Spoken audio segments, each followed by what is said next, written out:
இப்போ நீங்கள் ஃபாரினில் போய் படிக்கிறோம், அங்கே ஒர்க் பண்ண போகிறீங்க, அதுக்காக நான் டெடிகேட் பண்ணுறேன் உங்கள் லைஃப் ஃபுல்லாக அப்படி சொல்லும்போது என்ன சொன்னாங்க?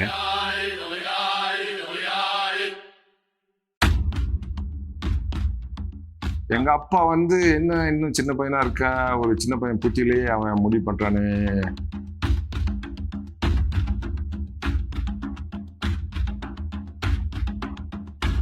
ஏன்னா கடல் வாழ்க்கை வந்து கஷ்டமான வாழ்க்கை. உங்களுக்கு வந்து நீங்க இது மாதிரி ஆகக்கூடாது.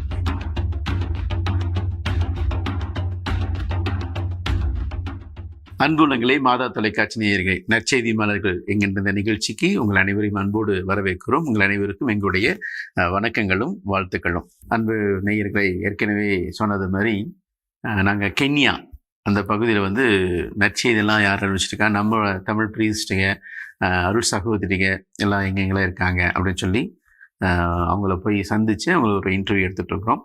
இன்னைக்கு நம்மோடு இருக்கிறவர் ஃபாதர் சகாய ஞானசெல்வம். ஃபாதர், உங்களை அன்போடு வரவேற்கிறோம். மாதா தொலைக்காட்சி மற்றும் மாதா தொலைக்காட்சி நேயர்கள் சார்பாக உங்களை அன்போடு வரவேற்கிறோம். ஃபாதர், ரொம்ப சந்தோஷமா இருக்கு. இந்தியாவிலும் நாங்கள் வந்து கென்யாவில் வந்து நீங்கள் பணிபுரிஞ்சிட்டு இருக்கிறது, அதுக்கு நாங்களும் உங்களை சந்திச்சு ஒரு பேட்டி எடுக்கிறதுக்கு. உண்மையாலுமே உலகெங்கும் சென்று நற்செய்தி அறிவியுங்கள் அப்படின்னு சொல்லிட்டு இயேசு சொன்னார். அந்த கட்டளைய நீங்களும் உண்மையாக வாழ்ந்துட்டு இருக்கிறீங்க. நிறைய இடங்களுக்கு ஊரை விட்டு, நாட்டை விட்டு, சொந்தங்களை விட்டு, எல்லாத்தையும் விட்டுட்டு நீங்க நிறைய இது பண்ண. ஆனால் உண்மையாலுமே உங்களை பாராட்டுற ஃபாதர், நேயர்கள் சார்பாக உங்களுக்கு வாழ்த்துக்களையும் சொல்லிக்கிறேன். ஃபாதர் சகாய ஞானசெல்வம், உங்களுடைய ஊரு, உங்க ஃபேமிலி பத்தி சொல்லுங்க. எனக்கு சொந்த ஊர் கன்னியாகுமரி சின்னமுட்டம். கன்னியாகுமரி டிஸ்ட்ரிக்ட்ல 2 முட்டம் இருக்கு. ஒன்னு ஒரிஜினல் முட்டம், எங்க ஊர் வந்து சின்ன முட்டம். கன்னியாகுமரி போஸ்ட் கன்னியாகுமரி பங்கா இருந்தது, இப்ப தனி பங்கா இருக்கு. எங்க வீட்டுல எங்க அப்பா வந்து மீன் வியாபாரி. எங்க வீட்டுல நாங்க 7 பிள்ளைங்க, 4 ஆண்கள் 3 பெண்கள். நான் வந்து 6வது. கடைசிக்கு முன்னாடி. எங்க அப்பா கண்ணோட்டத்துல நான் தான் கடைசி. பெஞ்சமின் மாதிரி. எல்லாருக்குமே கல்யாணம் ஆயிருக்கு. எனக்கு மருமக்கள், எங்க அண்ணன் அக்கா மக்கள் வந்து 16 பேர் இருக்காங்க. அவங்களுக்கும் கல்யாணம் ஆயிருக்கு. இப்போ கல்யாணம் ஆகாம இருக்கிற எல்லாருமே பக்கம் பக்கமா கல்யாணமாக்கி இருக்காங்க. மீனவர் குடும்பம் இல்லைங்களா? உங்களுக்கு ஒகேஷன் எப்படி கிடைச்சிச்சு? ஒகேஷன் வந்து எப்போ ஆரம்பிச்சது, எப்படி ஆரம்பிச்சதுன்னு என்னால சொல்ல முடியாது. விவரம் உள்ள வயசுல இருந்து எனக்கு நான் சாமியார் ஆகணும் அப்படின்னு ஒரு ஆசை இருந்தது. சின்ன வயசுல இருந்து எங்க அப்பா வந்து நான் என்னையும் எனக்கு நேர உள்ள அண்ணனையும் கடலுக்கு தொடக்கூடாது அப்படின்னு ஒரு விதி வச்சிருந்தேன். ஏன்னா கடல் வாழ்க்கை வந்து கஷ்டமான வாழ்க்கை, உங்களுக்கு வந்து நீங்க இது மாதிரி ஆகக்கூடாது. அதனால எங்க அப்பா எனக்கு 10 வயசு இருக்கும்போதே கார்மல் ஸ்கூல்ல, நாகர்கோயில்ல கார்மல் ஸ்கூல்னு ஃபேமஸான ஸ்கூல் உண்டு. அப்ப வந்து அது வந்து இயேசு சபை ஃபாதர்ஸ் நடத்திட்டு இருந்தாங்க. அங்க வந்து சேர்த்து விட்டாங்க போர்டிங்ல. நானும் எங்க அண்ணனும் 2 பேரும் போர்டிங்ல இருந்தோம். அப்புறம் எனக்கு 12 வயசு இருக்கும்போது அங்க நாங்க போர்டிங்ல இருக்கும்போது வொகேஷன் ப்ரொமோட்டர்ஸ் வருவாங்க. ஒவ்வொரு வேற சபையில இருந்து எல்லாம் வந்து இறை அழைத்தலை பற்றி சொல்லிட்டு இருப்பாங்க. அப்போ எனக்கு நிறைய பேர் வந்து சொல்லுவாங்க. ஒரு சலேஷன் ஃபாதர் வந்தாரு, எனக்கு அது கொஞ்சம் பிடிச்சிருந்தது. ஸோ நான் அப்ளை பண்ணி 12 வயசு இருக்கும்போது டொன்போஸ்கோ திருப்பத்தூர் இறை மட்டத்தில் 12 வயசு அப்படின்னா 9th ஸ்டாண்டர்ட்ல சேர்ந்துருப்பீங்களா? 8th standard. அதை 8th ஸ்டாண்டர்ட் சேர்ந்தீங்க? ஆமா. 8th ஸ்டாண்டர்டே நீங்க செமினரி லைஃப் குருமடத்தை சேர்ந்துட்டீங்க. அப்புறம் 5 வருஷம். என்ன சொன்னாங்க? எங்க அம்மா வந்து எனக்கு என்கரேஜ் பண்ணாங்க. எங்க அப்பா வந்து என்ன இன்னும் சின்ன பையனா இருக்கா, ஒரு சின்ன பையன் புத்தியிலேயே அவன் முடிவு பண்றானே. நான் சொன்னேன், இல்ல நான் போய் பார்ப்போம், எப்படி இருக்குன்னு பார்ப்போம் அப்படின்னு சொல்லிட்டு எங்க அம்மா வந்து எப்பவுமே எனக்கு நல்ல சப்போர்ட், நல்லா என்கரேஜ் பண்ணுவாங்க. எங்க அண்ணன்மார்கள் கொஞ்சம் ஸ்கெப்டிக்கல் எப்பவுமே. சின்ன பையன், அவனுக்கு தெரியாது. எப்போ நான் வீட்டுக்கு போகும்போது கூட எங்களை டிஸ்கரேஜ் பண்ணுவாங்க. என்ன எங்க அண்ணன்கள் அவங்க வந்து ஏற்கனவே பிசினஸ் பண்ணிட்டு இருந்தாங்க. பெரிய அண்ணன்கள்லாம் பிசினஸ்ல வந்து சேர்ந்துரு, நல்லா பண்ணலாம், நீ நல்லா அறிவு உள்ளவன் அப்படி. நான் வந்து கண்டினியூ அப்படியே போயிட்டேன். 12th முடிச்ச பிறகு நோவிஷியட் சேர்ந்தேன். அப்புறம் எல்லாம் படிப்புகள். எனக்கு 25 வயசு இருக்கும் பொழுது அப்படியே முன்னாடியே சொல்லிட்டு இருப்பாங்க, ஆப்பிரிக்காவில் நம்ம சலேஷன் சபை ஆரம்பிச்சிருக்கிறோம், அது பரவிட்டு இருக்கு, இந்தியாவில இருந்து போனால் நல்லா இருக்கும் அப்படின்னு. குறிப்பாக கிழக்கு ஆப்பிரிக்காவில் கென்யா, டன்சானியா, சுடான், யுகாண்டா. அப்போ யுகாண்டா வந்து தனியாக இருந்தது. இந்த 3 நாடுகள்ல இருந்து இந்திய சலேசியர்கள் வந்து ஆரம்பிச்சாங்க. கென்யா, டன்சானியா, சுடான்ல. அப்போ ஒரு சுடான் இருந்தது, இப்போ 2 சுடான் ஆயிருக்கு. தென் சுடான், வடக்கு சுடான், இப்போ 2 நாடுகள் இருக்கு. அப்போ டொன்போஸ்கோ சபை வந்து 1980 இங்க ஆரம்பிச்சாங்க. அதுல இருந்து நான் அப்பவே இது குறுமடத்துல இருந்தனால அந்த செய்திகள் வரும். எனக்கு ஒரு ஆசை உண்டு. எங்க அம்மா வந்து அடிக்கடி எனக்கு ஞாபகப்படுத்துவாங்க, நான் சின்னதாக இருக்கும்போது கன்னியாகுமரி பங்குல இருந்து எங்க ஊருக்கு கடற்கரை வழியா நடந்து வருவோம். அப்போ ஒரு நாள் வந்து அந்த சவேரியர் சில சுரூபம் வந்து அதுல ஒண்ணு வந்து ஒரு கையில வந்து சிலுவை வச்சிருப்பாரு, இன்னொருல மணி அடிச்சிட்டு இருப்பாங்க. ஸோ அது மாதிரி நான் அன்னைக்கு வந்து ஒரு மணி கொடுத்தாங்க. அந்த எங்க கிளை பங்கு கோயிலுக்கு ஒரு மணி கொடுத்தாங்க, அந்த கோயில்ல இருந்து, அந்த பங்குல இருந்து, மெயின் பங்குல இருந்து. நான் வழியில வரும்போது அந்த சிலுவை ஒரு இது இருந்தது, அதை நான் அடிச்சுட்டு வந்துட்டு அதனால சவேரியர் மாதிரி இருக்காரு அப்படின்னு சொன்னாங்க. எனக்கு அந்த உருவம் வந்து எனக்கு எப்பவுமே ஞாபகம் வரும்.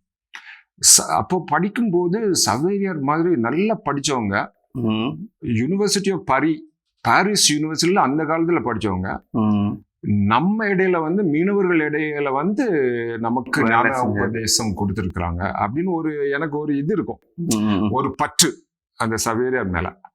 அப்படி நம்மளும் போலாமே அப்படின்னு எனக்கு ஒரு ஆசை. அதனால 25 வயசு இருக்கும்போது நித்திய வார்த்தைப்பாடு பண்ண பிறகு இங்க இறையியல் படிக்க வந்தேன். அதுதான் கதை. அப்ப சவேரியார் வந்து உங்களை மாத்திட்டாரு. ஒரு சவுத் ஆப்பிரிக்கா, ஐ மீன் ஆப்பிரிக்கா போய் நீ ஒர்க் பண்ணலாம் அப்படிங்கிற ஒரு பரவாயில்ல. இங்க வந்து இப்ப தியாலஜி பண்ணீங்களா? ஆமா, இறையியல் 4 வருஷம் இங்க நைரோபில பண்ணீங்க. அப்புறம் விடுமுறை நாட்கள்ல தன்சானியாவுக்கு போவேன் வருஷந்தோறும், போய் மொழி படிக்கிறதுக்காக, ஸ்வாஹிலி மொழி படிக்கிறதுக்காக எனக்கு நல்ல வாய்ப்பு கொடுத்தாங்க. அதே டைம்ல நான் முந்தி வந்து வரதுக்கு முன்னாடி எங்க பூனமல்லி செமினார்ல எல்லாம் பிலாசபி தத்துவயியல் படிச்சு கொடுத்துருந்தேன். அதனால தத்துவயியல் எனக்கு விடுமுறை காலத்திலயும் நான் எங்க புது மாணவர்களுக்கு, நான் குறு மாணவர்களுக்கு நான் படிச்சு கொடுப்பேன் விடுமுறை காலத்துல. அந்த டைம்ல தன்சானியாவில் வந்து ஸ்வாஹிலியும் படிக்கிறது அந்த டைம்ல யூஸ் பண்ணிட்டீங்க அப்படியே. அப்புறம் எனக்கு டயக்னட் ஆர்டினேஷன் கிடைச்ச உடனே எனக்கு ப்ரீச் பண்றதுக்கு பிரச்சனை கிடையாது. இது ஸ்வாஹிலி மொழியில பிரசங்கம் வைக்கிறதுக்கு எனக்கு பிரச்சனை இல்லாம நல்லா பண்ணுவேன். அப்ப நீங்க வந்து தியாலஜி படிக்கும் போதே ப்ரிப்பேர் ஆயிட்டீங்க. ஆமா, சோ இங்கதான் நல்ல இன்ட்ரோடக்ஷன் ஆப்பிரிக்கன் மிஷனுக்கு. ஏன்னா நாங்க படிக்கும் போதும் மற்றவங்க வந்து எங்க கூட படிக்கிறவங்க வந்து மற்ற நாடுகள்ல இருந்து வந்து படிச்சவங்க, இங்க உள்ளவங்க, அவங்க வந்து அவங்க கலாச்சாரத்தை பற்றி பேசும் பொழுதும் அவங்க வரலாற்றை பற்றி பேசும் பொழுதும் நமக்கு நம்ம புக்கை படிக்கிறத விட அது மாதிரி அந்த அவங்களோட பேச்சுவார்த்தையில நிறைய படிக்கலாம். அதே போல நான் வந்து விடுமுறை காலத்துல இந்த என் கூட படிச்சுட்டு இருந்த குரு மாணவர்கள் வீடுகள்ல போய் தங்கியிருப்பேன். தங்கி அங்க ஆத்துல குளிச்சுட்டு, அவங்க தோட்டத்துல வேலை செய்துட்டு, அவங்க அப்பா அம்மாவோட கதைகள்லாம் பேசிட்டு, அப்போ வந்து நல்ல இந்த ஆப்பிரிக்கா கலாச்சாரத்துக்கு நல்ல ஒரு திணிப்பு, அது கொஞ்சம் ஒரு கம்ஃபர்டபுளா இருந்தது. அவங்க கல்ச்சர் அப்படியே கத்துக்கிட்டீங்க இல்லைங்களா? அவங்களோட இருந்து இந்த கல்ச்சரும் கத்துக்கிட்டீங்க, மொழியும் கத்துக்கிட்டீங்க. அப்ப நல்லா ஈஸியா இருந்துச்சு. பரவாயில்ல. சரி, நீங்க இங்கதான் வரேன்னு சொன்னீங்க, அம்மா அப்பா சொல்லியிருப்பீங்க இல்லைங்களா? உங்களோட கூட பிறந்தவங்க கிட்ட சாமியார போகும்போதே கொஞ்சம் யோசிச்சிருப்பாங்க, அப்பா சொன்னீங்க நீங்க அப்படின்னு. இப்ப நீங்க ஃபாரின்ல போய் படிக்கிறோம், அங்க ஒர்க் பண்ண போறீங்க, அதுக்காக நான் டெடிகேட் பண்றேன் உங்க லைஃப் ஃபுல்லா அப்படின்னு சொல்லும் போது என்ன சொன்னாங்க? அப்போ அஃப்கோர்ஸ் அந்த பேரண்ட்ஸ் வந்து, பெற்றோர்கள் வந்து எப்பவுமே அவங்களுக்கு ஒரு அன்சைட்டி இருக்கு. நான் வந்து இருக்கிற படுப்பையில இருக்கும்போது வருவானா, எங்க அடக்கத்துக்கு வருவானா, ஏன்னா அது மாதிரி அவங்களுக்கு ஒரு பயம் இருந்துட்டே இருக்கும். ஆனா கடவுள் சித்தத்துல நான் எங்க 2 பெற்றோர்களுக்கும் நான் தான் அடக்கம் செய்தேன். அதே போல் ஆர்டினேஷன் டைமும் நான் ஆர்டினேஷன் முன்னாடியே நான் வந்தனால அவங்களுக்கு வந்து ஒரு இது பிரச்சனை. ஏன்னா ஆர்டினேஷன் வர நம்ம உயிரோடு இருப்போமா அப்படின்னா அவங்களுக்கு கடைசியில் எல்லாம் நல்லபடியா முடிஞ்சுது. வந்து எங்க அண்ணன்மார்கள் அக்கா எல்லாம் அவங்களுக்கு பழகி போச்சு. நான் வருவேன், இருப்பேன், 2 வாரம் இருப்பேன், திருப்பி ஓடி போயிடுவேன். அந்த சின்ன பிள்ளைங்களுக்கு அவங்களுக்கு குழந்தைகளுக்கு பேசணும், மாமா கூட பேசணும், இப்போ தாத்தா கூட பேசணும் அப்படின்னு அவங்களுக்கு நல்ல ஆசை. ஆனால் ஓகே, வீட்டில் இருக்கும்போது வர அவங்க வருவாங்க. விடுமுறைகள் காலத்தில் போனால் பொதுவாக வீட்டில் ஒரு செலிப்ரேஷன் வைப்போம், அது மாதிரி அவ்வளோதான். அப்பப்போ ஃபோன் பண்ணுவோம். இப்போதான் ஃபோன் இருக்கு, வாட்ஸ்அப் இருக்கு, தினமும் நியூஸ் வந்துட்டே இருக்கும். ஆர்டினேஷன் முடிச்சுட்டு நீங்க நேரம் இங்க வந்துட்டீங்க. ஆர்டினேஷன் முடிஞ்ச பிறகு எனக்கு தன்சானியாவில் ஒரு பங்குல ஒரு துணை பங்கு கொடுப்பாங்க 3 வருஷம். அதுவும் நல்ல அனுபவம். ஒரு கிராமத்தில் உள்ள ஒரு பங்கு தன்சானியாவில். அப்போ டெவலப்மெண்ட் அவ்வளோவா இல்லை, இப்போ நல்லா டெவலப் ஆயிருக்கு அந்த மஃபிங்கானுங்கிற ஒரு இடம்.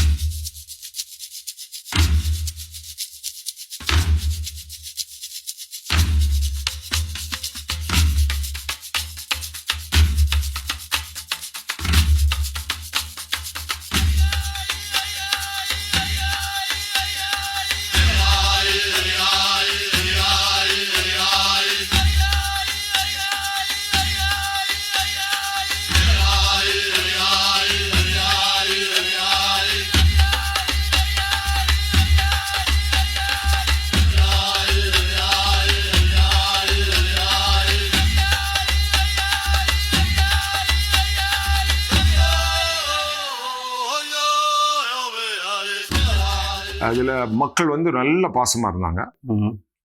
நானும் மொழி நல்லா பெர்ஃபெக்ட் பண்ணுறதுக்கு நல்ல வாய்ப்பு. அதே போல் கலாச்சாரத்தை படிக்கிறதுக்கும். அஃப்கோர்ஸ் ஆப்பிரிக்கான்னு சொல்லும்போது அது பெரிய கண்டம் ஆப்பிரிக்கா. ஒரு நாடு டன்சானியான்னு எடுத்துக்கிட்டோம்னா அதுலேயே வேற வேற இனங்கள் இருக்கு, ட்ரைப்ஸ் சொல்றாங்க. ஒவ்வொரு ட்ரைபும் அவங்களுக்கு ஒரு கலாச்சார வித்தியாசங்கள் இருக்கும். ஆனா பொதுவா சில காரியங்கள் வந்து ஆப்பிரிக்கா மக்கள் அந்த சப்சஹாரன் ஆப்பிரிக்கான்னு சொல்லுவாங்க, அதாவது சஹாராவுக்கும் தென் பக்கத்துல இருக்கிற நாடுகள் வந்து ஒரு பொது கலாச்சாரங்கள் இருக்கு. அதெல்லாம் நமக்கு அப்படியே போக போக அதெல்லாம் புரிய ஆரம்பிச்சது. ஸோ 3 வருஷம் நான் இந்த பங்குல இருந்தேன், ஒரு பங்குல. அது நல்ல பாஸ்டரல் எக்ஸ்பீரியன்ஸ். ஆமா, ஏன்னா மிஷினரியா இருக்கும்போது நம்ம டீச்சிங் போனோம்னா ஒரு திணிப்பு கிடைக்காது, அந்த பாஸ்டரல் இன்ஸ்ட்ரக்ஷன் இல்லையா. அது பிறகு குறுமடத்துல ஒரு 4 வருஷம் நான் படிச்சு கொடுத்துருந்தேன், தத்துவயியல். டான்சானியாவில். அதுவும் டான்சானியாவில். அதுக்கப்புறம் அந்த எங்களுக்கு ப்ரொவின்ஷியல் அட்மினிஸ்ட்ரேஷன்ல எனக்கு ப்ரொவின்ஷியல் கவுன்சில்ல மெம்பரா போட்டாங்க. அதாவது இது பாஸ்டரல் ஆக்டிவிட்டிஸ் பார்க்கறது, யூத் மினிஸ்ட்ரி டெலகேட்னு அப்படின்னு சொல்லுவாங்க. அது 5 வருஷம். இங்க 2 வருஷம் இருந்தேன், இங்கன்னா நைரோபியில 2 வருஷம் இருந்தேன். அப்புறம் டன்சானியாவில் டரஸ்லாம்ங்கிற இடத்துல 3 வருஷம் இருந்தேன். அதுக்கப்புறம் லண்டன்ல படிக்கிறதுக்கு வாய்ப்பு கிடைச்சது. சமையல இருந்து அனுப்புனாங்க. அங்க படிச்சதுக்காக ஸோ எனக்கு முதல்ல நான் தத்துவயியல் படிச்சிருந்தேன். இப்போ எனக்கு ஆப்பிரிக்கா வந்த பிறகு கொஞ்சம் ப்ராக்டிக்கலா மக்களோட உடன் பணி, இளைஞர்கள் பணி செய்வதற்கு எது யூஸ்ஃபுல்லா இருக்கும் அப்படின்னு நினைச்சு பார்த்தேன்னா, குறிப்பா நம்ம வேத போதகம் செய்கிறோம் மக்கள் இடையில, அவங்களுக்கு மனமாற்றம். சரி, கோயிலுக்கு வர்றாங்க, ஜெபங்கள் சொல்றாங்க, அவங்களுக்கு நடப்பு முறையில என்ன மாற்றங்கள் வரும், ஏன் வரமாட்டேங்கிறதுக்கு அப்படின்னு நான் நினைச்சிட்டு இருக்கும்போது, ஓகே சைக்காலஜி படிக்கலாம், சைக்காலஜி ஆஃப் ரிலிஜன். எப்படி நமது விசுவாசம், நம்பிக்கை எப்படி நம்மளுடைய எண்ணங்களையும் நம்ம உணர்வுகளையும் நமது நடவடிக்கைகளையும் மாற்றும் அப்படின்னு படிக்கிறதுக்காக நான் சைக்காலஜி ஆஃப் ரிலிஜன் படிக்க போனேன். ஒரு மாஸ்டர்ஸ் படிச்சுட்டு ஒரு PhD. சூப்பர். அப்போ நான் எனக்கு அண்டர் கிராஜுவேட் கோர்சஸ் எல்லாம் பண்ணிட்டு இப்போ ப்ராக்டிக்கலா பார்த்தா நான் சைக்காலஜிஸ்ட். இப்போ அது உங்களுக்கு நல்லா யூஸ்ஃபுல்லா இருக்கும் இங்க. ஆமா, நிறைய ஆனா டிமாண்ட்ஸ் அது டைம் கிடைக்காது நமக்கு. சபையில இருந்து வேலைகள் கொடுக்குறாங்க, ஆனா மக்களுடைய தேவைகள் வித்தியாசம். இது மாதிரி அவங்களுக்கு பேசுறதுக்கு நம்ம அவங்களுக்கு இது கவுன்சிலிங் கொடுக்குற மாதிரி அந்த வாய்ப்புகள் நிறைய இருக்கு. இப்போ ஸ்டடீஸ் முடிச்சிட்டீங்க, ஸ்டேட்ஸ்ல முடிச்சுட்டு அதுக்கு பிறகு லண்டன்ல முடிச்சுட்டு திருப்பி நைரோபிக்கு வந்தேன் 2012. அந்த 2012 இருந்து இதுவரை நான் இப்போ நைரோபியில் இருக்கேன். வருஷத்துல 10 வருஷமா, முதல் 10 வருஷமா ஒரு பல்கலைக்கழகம், கத்தோலிக்க பல்கலைக்கழகத்தில் நான் பணி செய்திருந்தேன். டீச்சிங், அப்புறம் அட்மினிஸ்ட்ரேஷன். அப்புறம் கழிஞ்ச 2 வருஷமா இந்த நிறுவனத்துல நான் இருக்கேன் பொறுப்பாக. இப்போ நீங்க டான்சானியால இருந்தீங்க இல்லைங்களா, 3 இயர்ஸ்? 10 வருஷம் மொத்தம். டான்சானியால 10 வருஷம். 10 வருஷம் இருந்தீங்க. ஆமா. இப்போ அங்க இருக்கிற போது உங்களுக்கு பிடிச்ச கல்ச்சர் என்ன? அவங்களோட கல்ச்சர் இது எனக்கு ரொம்ப பிடிச்சிருக்கும் அப்படின்ட்டு. ஓகே, மக்களை ஒப்பிட்டு பார்க்கறது சரி கிடையாது. இல்ல, அதாவது 17 வருஷம் கென்யாவில் இருந்திருக்கேன். இப்போ 18 வருஷம் ஆகுது. தன்சானியாவில் 10 வருஷம் இருந்தேன். தன்சானியா மக்கள் வந்து ரொம்ப சிம்பிளான மக்கள். அந்த கேபிட்டலிசம் அவங்ககிட்ட, அந்த அதாவது பொருளாதார நீதியில அவங்க பார்க்க மாட்டாங்க, நம்மள ஒரு பாசமா பார்ப்பாங்க. அப்போ அங்க பணி செய்யறதுக்கு கொஞ்சம் நல்லா இருக்கும். ஏன்னா மக்கள் பாசமா இருக்கிறதுனால நமக்கும் கொஞ்சம் அது பிடிப்பு இருக்கும் அந்த இடத்துல. நீங்க அங்க ஒர்க் பண்ணும்போது எனக்கு ரொம்ப சாட்டிஸ்ஃபைடா இருந்துச்சு, இந்த இது செஞ்ச போது ரொம்ப நல்லா இருந்துச்சு அப்படின்னு சொல்லி ஏதாவது நிகழ்வுகள்? ஆமா, இளைஞர்கள் பணி. நான் வந்து நிறைய இளைஞர்களுக்காக கருத்தரங்குகள் நடத்துவேன். அப்புறம் இளைஞர்களுக்கு அந்த டைம்ல HIV கொஞ்சம் ஹையா இருந்தது அந்த 90s. ஆமா, ஏன்னா எனக்கு பட்டம் வந்து 1996. நான் இருந்த பங்குல அந்த இளைஞருடைய தலைவர், அந்த இளைஞருடைய தலைவரே நான் அடக்கம் செய்யறதுக்கு அவர் இறந்துட்டார் HIV-னால. அது எனக்கு கொஞ்சம் ரொம்ப வருத்தமா இருந்தது. ஸோ நம்ம என்ன பண்ணலாம் இளைஞர்களுக்காக, எப்படி அவங்களுடைய பிஹேவியர் சேஞ்ச் எப்படி கொண்டு வரலாம் அப்படின்னு எனக்கு எப்பவுமே ஒரு இது இருக்கும், எண்ணம் இருக்கும். ஏன்னா அந்த இளைஞருடைய தலைவர் வந்து நான் எவ்வளோ இன்வெஸ்ட் பண்ணேன் அந்த அவருடைய ஃபார்மேஷன்ல. தென் at the end he dies. I have to bury him. So அது எனக்கு ரொம்ப it touched me a lot. So அந்த சைட்லேயே அதுலேயே அந்த லைன்லேயே போனேன். நான் போய் சுவோச்சா மைஷா அப்படின்னு ஸ்வாஹிலில ஒரு ப்ரோக்ராம் ஆரம்பித்தோம். நான் ஜெர்மனிக்கு போயிருந்தேன் இளைஞர்களோட 2005. அப்போ ஒரு பங்குல இருந்தேன். அந்த பங்குல இருந்து எப்படி ஃபாதர் உங்களை ஹெல்ப் பண்ணலாம் அப்படின்னு கேட்டாங்க. எனக்கு நல்லதாச்சு. நான் சொன்னேன், இது மாதிரி எனக்கு ஒரு ஐடியா இருக்கு, இளைஞர்களுக்கு பயிற்சிக்காக சிஸ்டமேட்டிக் ட்ரைனிங், ஒரு கருத்தரங்கு இல்லாம ஒரு வருஷம் அவங்க ஒரு குரூப் எடுத்துக்கிட்டோம்னா, ஒரு யூத் குரூப் எடுத்துக்கிட்டோம்னா, ஒரு வருஷம் எப்படி அவங்களுக்கு மாசந்தோறும் 2 தடவை 3 தடவை அவங்கள மீட் பண்ணி தீமெட்டிக்கலா அவங்கள அவங்களுக்கு தியானம் நடத்தி அவங்களுக்கு லீடர்ஷிப் அவங்களே டெவலப் பண்ற மாதிரி எப்படி பண்ணலாம் அப்படின்னு சுவோச்சா மைஷனா வாழ்க்கை எப்படி, அது வாழ்க்கை பயிற்சி அப்படின்னு சொல்லலாம். அப்படின்னு ஒரு ப்ரோக்ராம் கொண்டு வந்தோம். மார்ச் டைரஸ்ல பிஷப் வழியா ஆரம்பிச்சோம்.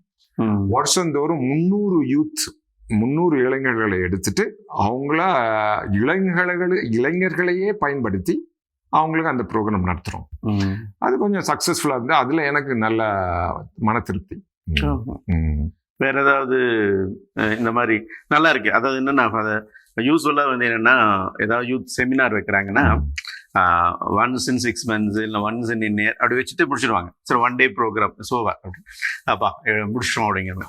பட் உங்களோட ஐடியா வந்து சம்திங் டிஃப்ரெண்ட் தான். என்னன்னா ஆன்கோயிங் ஃபார்மேஷன் மாதிரி, அதாவது ஒரு நாள் மட்டும் வச்ச பார்த்தா 2 நாள் மட்டும் பார்த்தா, ஸோ ஃபுல்லாக அவனுக்கு கைட் பண்ணிட்டே இருக்குன்னு சொல்லி ஒரு நல்ல அழகாக செஞ்சுருக்கேன். ரியல்லி இட்ஸ் அப்ரிஷியேட் பண்ணுவாங்க. அதுலேயே அந்த கான்டென்ட் வந்து லைஃப் ஸ்கில்ஸ். அந்த டைமில் HIV ப்ரிவென்ஷனுக்காக நிறைய லைஃப் ஸ்கில்ஸ் ட்ரைனிங்ஸ் நடத்துகிறாங்க நிறுவனங்கள், வெவ்வேறு நிறுவனங்கள். அந்தந்த ப்ரோக்ராம் நிறைய காசு அதுல. ஆப்பிரிக்கா ஃபுல்லாக அது மாதிரி ஒரு இது இருந்தது. ஆனால் வந்து நான் பார்த்தேன் லைஃப் ஸ்கில்ஸ் மட்டும் மனமாற்றம் கொண்டு வராது. கம்யூனிகேஷன் ஸ்கில்ஸ்ன்னு டீச் பண்ணுறோம், ப்ராப்ளம் சால்விங் ஸ்கில்ஸ்ன்னு டீச் பண்ணுறோம், அசர்ட்டிவ் ஸ்கில்ஸ்லாம் ஓகே, அதெல்லாம் நல்ல பயனுள்ளது தான். ஆனால் வந்து ஒரு இறை அனுபவம் கொடுக்கணும். இறை அனுபவம் கொடுக்கும்போது தான் அந்த லைஃப் ஸ்கில்ஸ் வந்து ஒரு கன்விக்ஷனாக மாறும். அந்த ஏன் நான் வந்து ஒரு நல்லவனா இருக்கணும் இந்த சமுதாயத்துல, அது வந்து ஒரு இறை பக்தியில இறை அனுபவத்துல தான் வரும். அதனால ஒரு இளைஞர்களுக்கு தியானங்கள் ஆரம்பிச்சோம். அந்த லைஃப் ஸ்கில்ஸ் டீச் பண்றோம், அதே டைம்ல தியானங்கள். அதுல இன்னும் நிறைய இளைஞர்கள் என் கூட நல்லா கான்டாக்ட் வச்சிருக்காங்க. இன்னும் அந்த தியானங்கள் நடந்துட்டு இருக்கு. அப்போ அது இப்போ ஒரு ஏறக்குறைய 20 வருஷம் அந்த ப்ரோக்ராம் நடந்துட்டு இருக்கு. இப்போ இளைஞர்களே நடத்துறாங்க. அது அவங்களே இது பண்ணிக்கிறாங்க. இப்போ சொல்யூஷன்ஸ் வந்து இப்போ இன்டைரக்டா சப்போர்ட் பண்றாங்க அங்க உள்ள சொல்யூஷன்ஸ். Okay okay. ஸோ இது போல உங்களுக்கு சாட்டிஸ்ஃபைடான ரியல், இது ரொம்ப அப்ரிஷியேட்டபிள் ஒன் ஃபாதர் ரியலி. இதே போல சாட்டிஸ்ஃபைடான ரொம்ப சந்தோஷமா இருக்கு இது செஞ்சங்காட்டிக்கு எனக்கு அந்த டான்சானியால அப்படின்ட்டு ஏதாவது. அப்புறம் இங்க வந்து டான்சானியாவிலே இருந்தோம்னா, டான்சானியால பார்த்துலாம், அதுக்கப்புறம் இங்க வரலாம். டான்சானியாவில் இறை குறு மடங்களுக்கு நிறைய பேர் நான் அனுப்பியிருக்கேன். ஆமா, இன்னொரு ப்ரோக்ராம் நாங்க ஆரம்பிச்சோம். அதாவது வெவ்வேறு மறை மாவட்டங்களுக்கு சென்று குருக்களுக்கும் இளைஞர்களுடைய தலைவர்களுக்கும் கேட்டகிஸ்ட்லாம் இளைஞர் பணி பற்றி ஒரு பயிற்சி ஆரம்பிச்சோம். அதுல இருந்து டொன்போஸ்கோடைய பேர் கொஞ்சம் பரவ ஆரம்பிச்சது டான்சானியாவில். அது வழியா நிறைய இளைஞர்கள் வந்து எங்க சபையில சேர்ந்தாங்க. டான்சானியா நல்ல சலேசிய சபை நல்ல வளர்ச்சி கிடைச்சது. இப்போ வந்து அது தனி ப்ராவின்ஸா இருக்கு. டான்சானியா மட்டும், டான்சானியாவில் மட்டும் இப்போ 156 சலேஷன்ஸ் இருக்காங்க. ஆமா, ஸோ சில சமயம் நம்ம சின்னது செய்கிறோம், அதை மற்றவங்க எடுத்து செய்கிறாங்க. சலேஷன்ஸை சலேசிய சபையில இருந்து அது டெவலப் ஆகுது. சில சமயங்கள்ல இளைஞர்கள் நம்ம ஆரம்பிச்சு அந்த ஒரு இன்ஸ்பயர் பண்றோம், அந்த இளைஞர்கள் அதை எடுத்துட்டு ஒரு என்ஜிஓ, ஃபார் எக்ஸாம்பிள் ஒரு இளைஞர்கள் வந்து ஒரு என்ஜிஓ, நான் என் கூட பணி செய்த இளைஞர்கள் ஒரு என்ஜிஓ ஆரம்பிச்சு அவங்க ஸ்கூல்ஸ் நடத்துறாங்க. அதெல்லாம் பார்க்கும்போது கொஞ்சம் மன திருப்தி. அதனாலதான் நான் இங்கே இருக்கணும் அப்படின்னு எனக்கு ஆசை. இனி இந்தியாவுக்கு போய் நம்ம என்ன சொல்றோம். இப்ப நீங்க இது டான்சானியா முடிச்சீங்க, அப்ப ஸ்டடீஸ் போயிட்டு தென் நைரோபிக்கு வந்துட்டீங்க, கென்யா நைரோபியில. ஸோ இங்க இருக்கும்போது உங்களுடைய அனுபவங்கள் எப்படி இருந்துச்சு? எனக்கு முதல்ல வந்து நைரோபி, நான் முதல்லயே இறையியல் படிக்கும்போது, தியாலஜி படிக்கும்போது நான் இங்கே தான் படித்தேன். ஆனால் எனக்கு அப்போ வந்து கென்யா அவ்வளோ பிடிக்காது. ஏன்னா கென்யா வந்து டெவலப்டாக இருக்கு, நம்ம பணி இங்கே தேவைப்படுதா அப்படின்னு ஒரு கேள்வி வந்துட்டே இருக்கும். நைரோபி பார்த்தோன்னா டெவலப் ஆகிடும். ஆனால் இப்போ நைரோபிலேருந்து நீங்கள் வெளியில் போனீங்கன்னா, கிராமங்களுக்கு போனீங்கன்னா கென்யாவில் இன்னும் பாவர்ட்டி லெவல்ஸ் ஹை. ஒரு கேப் இருக்கு சிட்டி நைரோபி சிட்டிக்கும் கிராமங்களுக்கும் பெரிய கேப் இருக்கு கென்யாவில். பொருளாதார ரீதியிலையும் சரி, சமூக வளர்ச்சியிலையும் சரி, கல்விக்கு உடைய வாய்ப்புகள் எல்லாம் கிராமங்களில் குறையும். அன்புள்ளங்களே, ஃபாதரோட பேசிட்டு வந்தோம், டைம் போனதே தெரியல.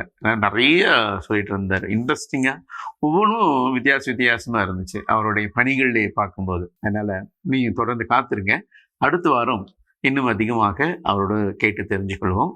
அதுவரை இங்குடன் விடைபெறுகிறோம். நன்றி, வணக்கம்.